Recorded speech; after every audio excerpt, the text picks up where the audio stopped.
सबसे महत्वपूर्ण और सबसे पहला जो प्रश्न है वह है कम्युनिटी हेल्थ नर्स के प्रोसेस के स्टेप्स बताना है।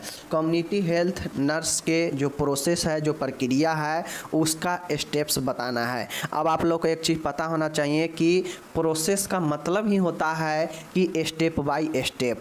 तो जो कम्युनिटी हेल्थ नर्स के द्वारा जो देखभाल किसी को परिवार में जाकर किसी व्यक्ति को या कोई भी जो है देखभाल दिया जाता है कम्युनिटी नर्स के द्वारा, तो वह एक प्रोसेस में होता है, वह एक प्रक्रिया में होता है। और जो चीज़ें प्रक्रिया में होता है वह कहीं ना कहीं स्टेप बाय स्टेप जो है प्रक्रियाओं को गुजरना पड़ता है। तो कम्युनिटी हेल्थ नर्स के भी जो है प्रोसेस में भी जो है आपके चरण हैं। अब ये चरण कौन कौन से हैं? ये चरण बहुत ही महत्वपूर्ण होता है और इन्हीं चरणों के गुजर कर जो नर्स होती है वह अपना पेशेंट को देखभाल करती है। ठीक है, तो चलिए हम आपको यहाँ पे बता ही देते हैं। ठीक है, देख लीजिए।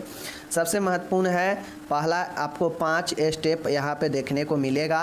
कम्युनिटी हेल्थ नर्स के प्रक्रिया में 5 स्टेप देखने को मिलेगा और इन 5 स्टेप को आपको फॉलो करना चाहिए। एक नॉर्मल नर्स के द्वारा भी इसी 5 स्टेप के जरिए वह अपना देखभाल किसी भी मरीज को देती है, देखभाल करती है या स्वास्थ्य सुविधा देती है। ठीक है, कौन कौन से प्रक्रिया स्टेप है चलिए देखते हैं। और यही 5 स्टेप मिलकर एक प्रोसेस बना देता है, एक प्रक्रिया बना देता है जो कम्युनिटी हेल्थ नर्सिंग प्रोसेस कहलाता है। ठीक है, तो आगे हम इस प्रोसेस के बारे में डिटेल में देखेंगे, अभी स्टेप्स के बारे में देख रहे हैं। ठीक है, तो आपसे अगर 5 नंबर में क्वेश्चन पूछेगा तो पूछ देगा कि कम्युनिटी हेल्थ नर्स के स्टेप चरण को लिखे, तो ऐसे भी क्वेश्चन पूछते हैं। या फिर आपसे लॉन्ग में पूछेगा तो कहेगा कि कम्युनिटी हेल्थ नर्स होता क्या है, इनके कम्युनिटी हेल्थ नर्स प्रोसेस क्या है, प्रक्रिया क्या है बताएं, इसके चरणों को लिखे और कम्युनिटी हेल्थ नर्सिंग प्रोसेस में नर्स का क्या भूमिका होता है बताइए, लॉन्ग क्वेश्चन में। ठीक है, चलिए प्रोसेस देख लीजिए। पहला जो प्रोसेस होता है वह जो है असेसमेंट का होता है, आकलन का होता है। पहला जो स्टेप होता है इस प्रक्रिया में वह असेसमेंट मीन्स आकलन का होता है। अब आकलन में क्या क्या चीज़ें होता है, तो समुदाय को चिन्हित करना। आकलन में किसी भी जो है समुदाय को चिन्हित किया जाता है, समुदाय के स्वास्थ्य संबंधी आवश्यकताओं को पता लगाना।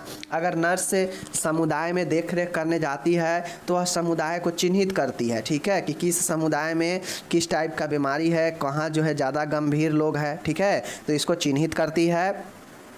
अगर वो जो है समुदाय में स्वास्थ्य संबंधी आवश्यकताओं को पता लगाती है कि समुदाय में किन किन जो है चीज़ों की आवश्यकता है, तो आवश्यकता को बेसिकली कहा जाए तो आकलन में चीज़ों को पता ही लगाया जाता है। समझ गए, किसी पेशेंट को भी अगर कम्युनिटी हेल्थ नर्स जो है देख रेख करेगी तो वह बेसिकली पहला स्टेप में उस रोगी के बारे में जो है डिटेल प्राप्त करेगी, कलेक्शन जानकारी प्राप्त करेगी, इकट्ठा करेगी और यही जानकारी इकट्ठा करना, उसे पता लगाना, चिन्हित करना, यही सब आकलन होता है। ठीक है, आकलन करना, तो पहला पॉइंट आकलन करना हो गया। ओके, दूसरा स्टेप होता है नर्सिंग डायग्नोसिस का। अब नर्स के द्वारा डायग्नोसिस तय किया जाता है, जैसे समुदाय के स्वास्थ्य संबंधी आवश्यकता एवं समस्याओं को लिखना।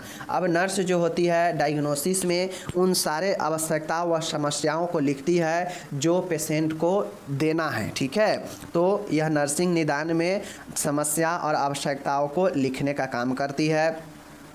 यहाँ पे प्राथमिकता तय करती है कि पहले किन चीज़ों को और पहले किसको देखभाल करना है। तो जो ज़्यादा अगर क्रिटिकल, जो ज़्यादा अगर जिसको अगर ज़्यादा नीड रहता है पहले उसको प्राथमिकता दिया जाता है, तो प्राथमिकता भी तय किया जाता है। ठीक है, एंड यहाँ पे एक नर्सिंग डायग्नोसिस में लक्ष्य को भी निर्धारित किया जाता है कि हमें क्या करना है, क्या काम करना है, ऐसे लक्ष्य को निर्धारित किया जाता है। तो नर्सिंग निदान में बेसिकली काम करने के प्राथमिकता तय किया जाता है, लक्ष्य निर्धारित किए जाते हैं और आवश्यकताओं और समस्याओं को लिखा जाता है। ठीक है, तो नर्सिंग निदान में बेसिकली एक प्लेटफॉर्म तैयार किया जाता है। पहला पॉइंट आकलन में जब हम सब चीज़ का पता लगा लेंगे तो दूसरा पॉइंट नर्सिंग डायग्नोसिस में हम प्लेटफॉर्म तैयार करते हैं आगे के लिए, आगे के देखभाल के लिए। ठीक है, तो यह नर्सिंग डायग्नोसिस होता है।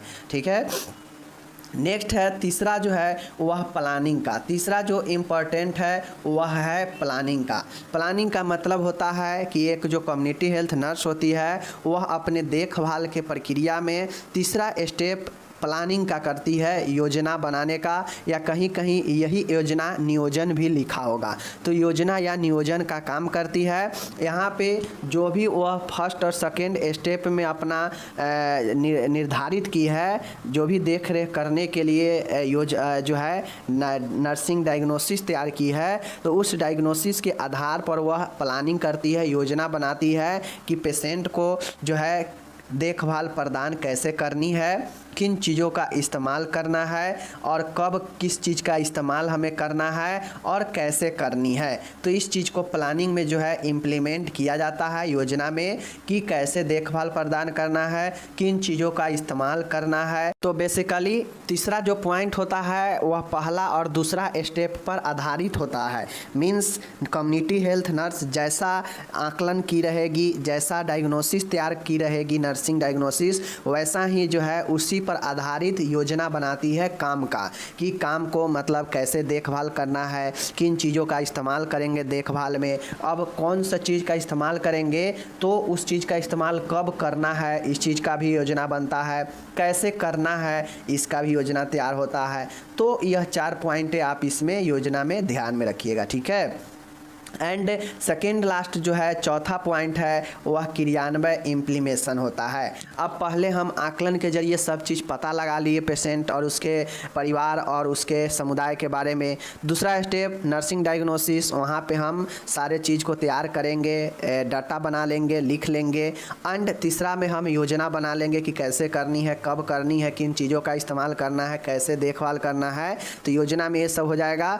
अब चौथा जब योजना बन गया है तो उस सारे योजनाओं को जब हम सारा चीज़ सेट कर चुके हैं, प्लेटफॉर्म एकदम बन चुका है, तो अब चौथा स्टेप में उस चीज़ को स्टार्ट कर देना है, मतलब शुरू कर देना है काम को। यही चौथा स्टेप क्रियान्वय का होता है, इम्प्लीमेशन का होता है। मीन्स जो अभी तक तीसरे स्टेप तक योजना तक आया है, योजना जो बना है, अब चौथे स्टेप होता यह है कि उसको आगे क्रियान्वय कर देना है। मीन्स पेशेंट को देख रेख के लिए चालू कर देना है काम, जो हम योजना जो लक्ष्य तैयार किए हैं उस पर काम शुरू कर देना है। मीन्स क्रियान्वय हो जाता है चौथा पॉइंट, जिसमें निर्धारित लक्ष्यों को नर्सिंग केयर प्लान की समीक्षा करना। जो भी निर्धारित लक्ष्य है उसको काम को जो है शुरू कर दिया जाता है, कार्य को करने युक्त माहौल तैयार कर किया जाता है और नर्सिंग देखभाल प्रदान जो है किया जाता है। और यही चौथा जो है आपके उचित रिकॉर्डिंग एवं रिपोर्टिंग करना, और इसी क्रियान्वय के दौरान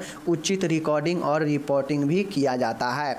तो बेसिकली चौथा पॉइंट क्रियान्वय का होता है, जिसमें आकलन से लेकर योजना तक तैयार किए गए सभी चीज़ों को जो है क्रियान्वय, इम्प्लीमेशन, निरीक्षण जो है इस चौथे स्टेप में शुरू कर दिया जाता है। देखभाल और कार्य करने युक्त माहौल भी तैयार किया जाता है। लक्ष्य निर्धारित है तो उसको जो है काम को वहाँ पे शुरू कर दिया जाता है। रिकॉर्डिंग और रिपोर्टिंग का भी यहाँ पे काम किया जाता है। मीन्स बेसिकली चौथा पॉइंट में काम को शुरू कर दिया जाता है, ठीक है।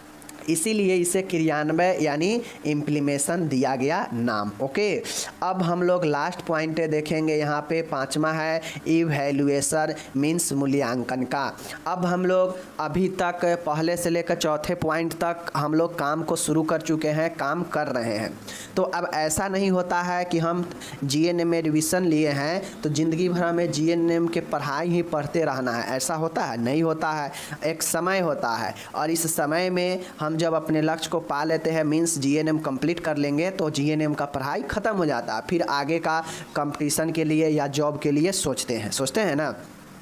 तो उसी प्रकार से यह नर्सिंग प्रोसेस में होता यह है कि 4 स्टेप, चौथा स्टेप क्रियान्वय का है, काम शुरू हो जाता है, वहाँ पे देख रेख शुरू हो जाता है, समझ गए ना।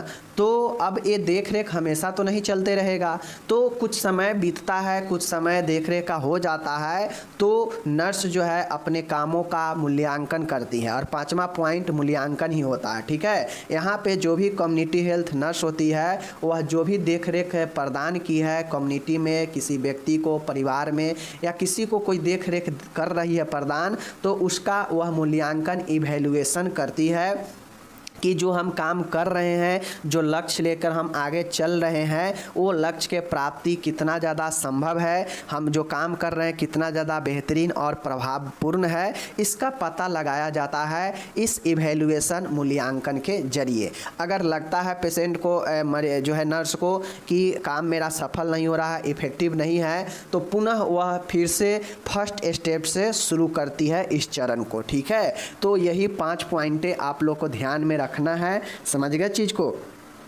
इसी 5 पॉइंट को आपको ध्यान में रखना है। कौन कौन? पहला आकलन का, दूसरा पॉइंट नर्सिंग डायग्नोसिस का, तीसरा पॉइंट किस चीज़ का? योजना का, चौथा पॉइंट क्रियान्वय का, एंड 5वां पॉइंट है रिजल्ट को एवेल्युएट करने का, एवेल्युएशन करने का मीन्स मूल्यांकन करने का। ये 5 पॉइंट याद रखिएगा और किस में क्या होता है 2-2, 3-3 पॉइंट, 4-4 पॉइंट लिख दीजिएगा, तो आपको जितना नंबर मिलना चाहिए मिल जाएगा। ठीक है, यहाँ पे इंग्लिश दिया गया है, इंग्लिश वाले इंग्लिश में इसको अच्छे से पढ़ सकते हैं। मैं यही कहूँगा कि आप जिस भी लॉन्ग को पढ़ रहे हैं उसको शुरुआत से पढ़ते चलिए, बदलिए नहीं, वरना आप ही को दिक्कत होगा। ठीक है, चलिए, तो मैं यहाँ पे आप लोग को बता दिया। अब ये भी हो गया आपका समाप्त। अब हम लोग चलते हैं सामुदायिक स्वास्थ्य नर्स के भूमिका के बारे में, और यह क्वेश्चन मोस्ट VVI है। ये आपके फर्स्ट ईयर में भी मदद करेगा, सेकेंड ईयर में भी मदद करेगा।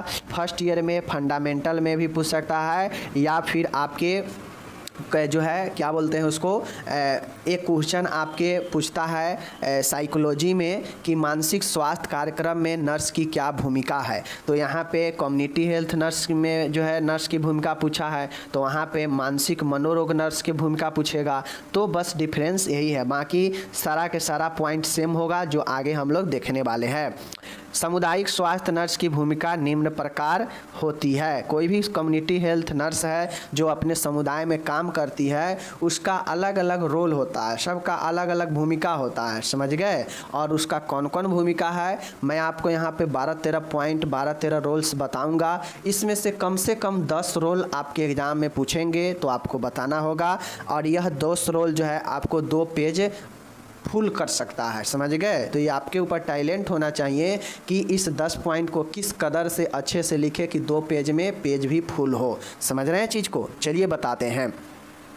अब जो कम्युनिटी हेल्थ नर्स होती है उसका बहुत सारे भूमिका होती है, या यह कम्युनिटी हेल्थ नर्स है। सीधा हम नर्स के बारे में भी अगर भूमिका पूछ ले फिर भी यही आंसर होगा। समझ गए ना? अंतर यही होगा कि अगर नर्स के लिए पूछेगा तो सिर्फ नर्स हम लिखेंगे, अगर कम्युनिटी हेल्थ नर्स के लिए पूछेगा तो कम्युनिटी हेल्थ नर्स यानी सामुदायिक स्वास्थ्य नर्स के रूप में लिखेंगे। जो भी नर्स के रूप में पूछेगा वही नर्स के रूप में लिखेंगे। बस ध्यान ये रखना है कि सभी पॉइंट सभी जगह समान ही होगा, नर्स के चाहे कोई भी नर्स की भूमिका पूछे। ठीक है, चलिए। पहला पॉइंट एडवाइजर सलाहकार का भूमिका होता है। अब सलाहकार के भूमिका का मतलब क्या होता है? तो एक सामुदायिक स्वास्थ्य नर्स है, वह परिवार और समुदाय के लोगों को सीधे संपर्क में रहती है। बात सही है। परिवार व समुदाय के लोगों का सामुदायिक स्वास्थ्य नर्स पर भरोसा होता है। बिल्कुल सही है। अतः स्वास्थ्य से जुड़े हुए मुद्दे पर वे सामुदायिक स्वास्थ्य नर्स से सलाह जरूर लेते हैं।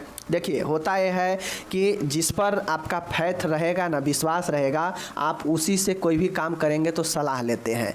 तो जो कम्युनिटी हेल्थ नर्स होती है वह समुदाय के लोगों के बीच डायरेक्ट संपर्क करती है, डायरेक्ट संपर्क रहता है। ठीक है, तो ऐसे में जो समुदाय परिवार के जो व्यक्ति लोग होते हैं वह नर्स पर बहुत ज़्यादा विश्वास करते हैं। विश्वास करने से अगर स्वास्थ्य से जुड़ी कोई भी समस्या होता है तो समुदाय के लोग या व्यक्ति डायरेक्टली जो है नर्स से सलाह लेती है। ठीक है, तो इस प्रकार से पहला एडवाइजर का भी काम भूमिका निभाती है कम्युनिटी हेल्थ नर्स। ओके, दूसरा है वकील। वकील का मतलब होता है कि जिस तरीक़ा से वकील अपने क्लाइंट को यानी मुवक्किल को हर एक चीज़, हर एक जो है अधिकार दिलाता है और हर एक जो है संभव प्रयास करके बचाने का कोशिश करता है, उसी प्रकार नर्स जो है अपने पेशेंट, अपने रोगी के हर एक संभव कोशिश करती है कि कैसे इनका स्वास्थ्य को बेहतर बनाया जाए, कैसे इनके हर एक जो है अधिकारों की सुरक्षा किया जाए, और इसी को लेकर जो है यह भूमिका निभाती है एक वकील के रूप में, जिस प्रकार से एक वकील अपने क्लाइंट के लिए काम करता है। ठीक है, तो ये भी समझ गए दूसरा पॉइंट वकील के रूप में।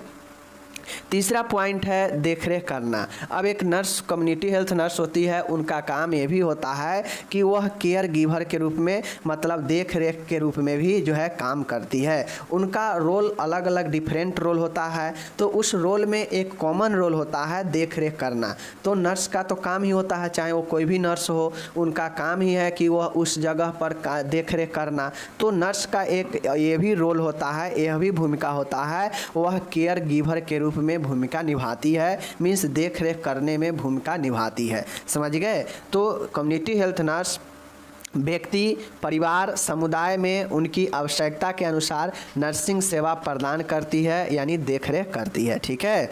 चौथा है केस फाइंडर। केस फाइंडर का मतलब होता है कि वह जो है पता लगाती है कि कौन से लोग जो है किस बीमारी से ग्रसित है, कौन से लोगों का क्या आवश्यकता है, क्या स्वास्थ्य की आवश्यकता है या क्या कोई दूसरा आवश्यकता है। तो वह जो है केस को फाइंड करती है, मरीजों को ढूंढती है, देखती है कि समाज में जो है समुदाय में किस चीज़ का आवश्यकता है। समझ गए ना? तो यह केस फाइंडर के रूप में भी भूमिका निभाती है। ठीक है। पांचवा है काउंसलर, परामर्शदाता के रूप में। अगर कोई समुदाय में ऐसे व्यक्ति है जो अपने निर्णय नहीं ले पा रहा है, उसको निर्णय लेने में दिक्कत हो रहा है, उसको अपने लक्ष्य को निर्धारित करने में जो है परेशानी हो रहा है, तनाव हो रहा है, तो ऐसे में जो नर्स होती है वह वैसे व्यक्तियों को परामर्श के रूप में, काउंसलर के रूप में भूमिका निभाती है। वह उसको अच्छे रास्ता दिखाती है, उसको आवश्यकताओं को पता लगाती है, उसके समस्याओं को हल करवाती है एज ए काउंसलर के रूप में भूमिका निभाकर। ठीक है। तो यह परामर्शदाता के रूप में भी भूमिका हो गया। एंड छठा है सलाहकार, कंसल्टेंट के रूप में। अब नर्स एक सलाहकार के रूप में कैसे काम करती है? तो नर्स अपने ज्ञान और अनुभव से रोगी की समस्या का समाधान करती है। कंसल्टेंट मतलब सलाहकार के रूप में ऐसे जो है रोल निभाती है जैसे उनके पास बहुत ज़्यादा ज्ञान और अनुभव रहता है स्वास्थ्य और रोगों से संबंधित। तो जो नर्स होती है कम्युनिटी हेल्थ नर्स, वह अपने समुदाय में लोगों को समस्याओं से समाधान करती है और उनको जो है क्या करती है, कंसल्ट करती है, सलाह देती है। ठीक है। तो एक सलाहकार के रूप में भी भूमिका नर्स का अहम होता है। सातवां है कोऑर्डिनेटर मतलब समन्वय का। अब जो नर्स होती है वह ऐसा नहीं है कि वह हेल्थ के सेक्टर में काम करती है तो उनका जान पहचान सिर्फ हेल्थ के सेक्टर में ही है। एक नर्स का जो जान पहचान होता है वह सभी वर्ग में, सभी संस्थानों तक होता है। ठीक है। और वह सभी संस्थानों से तालमेल बैठाकर वह जो है क्या करती है कि अपने मरीज को, अपने वहाँ पे काम कर रहे हैं उस संस्था में मरीजों को एक बेहतर स्वास्थ्य के रूप में सभी संस्थानों से कोऑर्डिनेट करती है, सभी संस्थानों से एक समन्वय बनाकर रखती है ताकि सभी संस्थान से जो है जो भी समस्या है उससे मुक्ति किया जाए। तो एक समन्वय जब किसी अदर संस्थान से हमें जो है समन्वय रहेगा, कोऑर्डिनेशन अच्छा रहेगा, तभी तो हम अपने हेल्थ के साथ साथ में दूसरे संस्थानों में भी हेल्थ के बारे में हम बात करेंगे और वहाँ पे जो है बेहतर स्वास्थ्य के लिए, समस्याओं से मुक्ति के लिए काम करेंगे ना। तो इसके लिए कोऑर्डिनेशन ज़रूरी है। ठीक है। आठवां है सहयोगी मीन्स कोलैबोरेट। ठीक है। कोलैबोरेट करना मतलब सहयोगी के रूप में। सामुदायिक स्वास्थ्य नर्स को प्रभावी स्वास्थ्य सेवाएं प्रदान करने के लिए वह टीम के अन्य सदस्यों, मरीजों, अन्य संस्थानों तथा अन्य क्षेत्रों में कार्यरत सदस्यों के साथ टीम भावना के साथ कार्य करती है। कोलैबोरेट का मतलब होता है सहयोगी। अब नर्स जो है अकेला कुछ भी नहीं कर सकती है, उसके आगे पीछे उसके टीम में लोग होते हैं, तो उनके सहयोगियों के साथ में कैसे कोलैबोरेट करना है, कैसे एक दूसरे को सहयोग देना है और उसका सहयोग प्राप्त करना है। तो इसका भावना जो है एक नर्स के अंदर एक सहयोगी के रूप में, कोलैबोरेट के रूप में भी अन्य क्षेत्रों, अन्य संस्थानों के साथ में सहयोगी के रूप में भी भूमिका निभाती है। मान गए किसी अन्य क्षेत्र में वैक्सीनेशन का ज़रूरी होगा। एक बड़ा सा कंपनी है, वहाँ पे बहुत सारे लेबर काम करते हैं। तो जो संस्थान है अगर उसे वैक्सीन ज़रूरी ही लेना है तो संस्थान के साथ में अगर नर्स का कोऑर्डिनेशन अच्छा रहेगा, कोलैबोरेट अगर वह सहयोगी के रूप में निभाएगी तो वह जो है कंपनी उसे इनवाइट करेगा कि हाँ आप आइए, हमारे जो भी संस्था में काम कर रहे हैं उनको आप टीकाकरण कर दीजिए। तो यह एक कोलैबोरेट, एक जो है सहयोगी के तौर पे नर्स जाएगी और वहाँ पे सबको टीकाकरण करेगी। क्योंकि वो कंपनी, वो जो संस्था है वह भी तो समुदाय में ही है, वो भी एक कम्युनिटी के अंतर्गत ही है, वो कम्युनिटी से तो बाहर है नहीं। तो वहाँ पे भी तो कोई व्यक्ति काम करता है तो उसको भी तो स्वास्थ्य सुविधा चाहिए। तो ऐसे में यह एक कोलैबोरेट के रूप में काम करती है, सहयोगी के रूप में भी अन्य क्षेत्रों, अन्य संस्थानों के साथ में। ठीक है। एंड 9वां है एजुकेटर के रूप में। अब जो कम्युनिटी हेल्थ नर्स होती है वह जो है एक एजुकेटर, मतलब एक शिक्षक के रूप में काम करती है। कैसे? तो जैसे मान गए किसी को स्वास्थ्य में अगर पोषण के कारण गड़बड़ी चल रहा है, स्वच्छता के कारण गड़बड़ी चल रहा है, संक्रमण के बारे में लोग नहीं जान रहे हैं, तो कम्युनिटी हेल्थ नर्स एक शिक्षक के रूप में स्वास्थ्य शिक्षा देती है। जैसे मरीजों को समस्याओं के बारे में बताना, रोगों के बारे में बताना, स्वच्छता के बारे में बताना, पोषण के बारे में बताना, और यह सब बताना नर्स का जो है एक शिक्षक के रूप में काम होता है, भूमिका होता है। ठीक है। तो यह एक बेहतर स्वास्थ्य प्राप्त करने में शिक्षक के रूप में नर्स का एक बहुत बड़ा भूमिका होता है। ठीक है। एंड 10वां है गुड ऑब्जर्वर। गुड ऑब्जर्वर का मतलब होता है कि निरीक्षक, मतलब जो नर्स होती है वह जो है भूमिका निरीक्षक के रूप में भी भूमिका निभाती है। वह आकलन करने का काम करती है, अपने स्वास्थ्य के बारे में पता लगाने का काम करती है अपने क्षेत्र में, अपने सहयोगी दल के साथ में। तो यह जो है एक निरीक्षक, गुड ऑब्जर्वर का भी काम, भूमिका होता है as a community health nurse. ठीक है। एंड 11 नंबर है हेल्थ प्रोमोटर, प्रेरणा स्रोत के रूप में काम करती है। अब जो कम्युनिटी हेल्थ नर्स होती है वह दूसरे के लिए एक प्रेरणा के रूप में काम करती है। क्योंकि जो कम्युनिटी हेल्थ नर्स होती है, लोग उनको समाज में, समुदाय में अपना जो है एक प्रेरणा स्रोत मानता है और उनको फॉलो करता है। तो इस हिसाब से नर्स जो है एक अच्छे स्वास्थ्य और एक अच्छे व्यवहार के जरिए लोगों में एक प्रेरणा स्रोत का जो है मॉडल बनती है, आदर्श बनती है, और लोग इनके आदर्शों को भी ग्रहण करते हैं। तो यह एक प्रेरणा स्रोत के रूप में भी भूमिका निभाती है कम्युनिटी हेल्थ नर्स। ठीक है।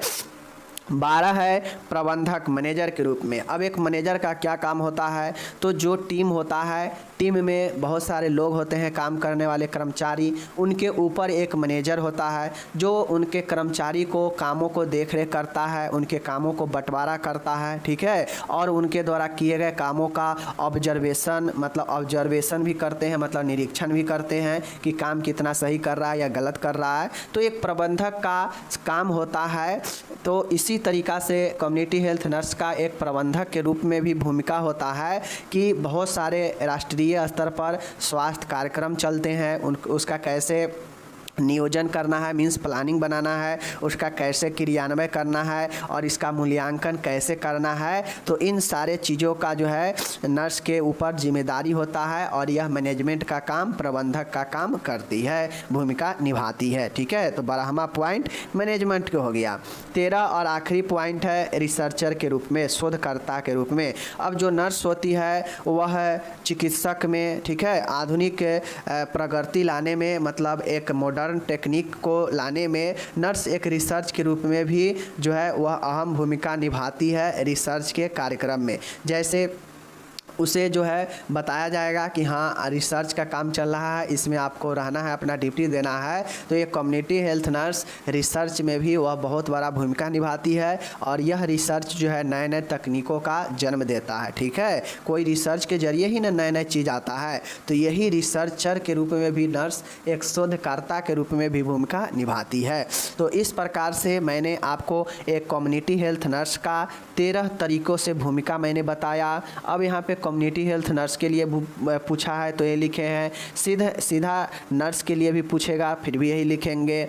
साइकेट्रिक मतलब मनोरोग नर्सिंग के लिए भूमिका पूछेगा फिर भी यही लिखेंगे। साइकोलॉजी में भूमिका पूछेगा यही लिखेंगे, ठीक है। स्वास्थ्य कार्यक्रमों में नर्स की भूमिका पूछेगा तो यही लिखेंगे। तो इस प्रकार से एक नर्स का, कोई भी नर्स हो, सबका भूमिका कुछ इसी प्रकार से होता है। चीज़ों को समझ गए, कोई दिक्कत नहीं।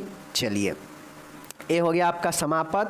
आप लोग इसको एक बार अच्छे से देखिएगा, मैंने क्या क्या बताया। हाँ, ये ध्यान रखिए, मैंने ये 13 पॉइंट बताया। आपको लगता हो कि मैंने सीरियल लिखा था, एक के बाद दो, दो के बाद तीन, तीन के बाद चार, तो आपको भी ऐसे ही सीरियल रटना है या प्रेशर दे के याद करना है, ऐसा नहीं है। आपका अगर नंबर 1 याद है तो नंबर 1 के बाद आप चाहें तो नंबर 13वां भी नंबर 2 में लिख सकते हैं, नंबर 7वां भी नंबर 3 में लिख सकते हैं। तो यहाँ पे ऐसा नहीं है कि सीरियल ही लिखना है, आपको जो जैसे याद आते रहे वैसे लिखते जाना। जैसे रिसर्चर के रूप में, कॉन्ट्रैक्टर के रूप में, कोलैबोरेट के रूप में, ठीक है, उस मैनेजमेंट के रूप में, ठीक है, टीचर के रूप में, ओके, एडवोकेट के रूप में, ओके।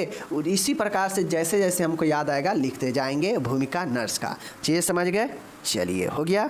चलिए, अब हम लोग यहाँ पे चलते हैं। एक और यहाँ पे इंग्लिश दिया गया है, इंग्लिश वाले अपना इंग्लिश में पढ़िएगा।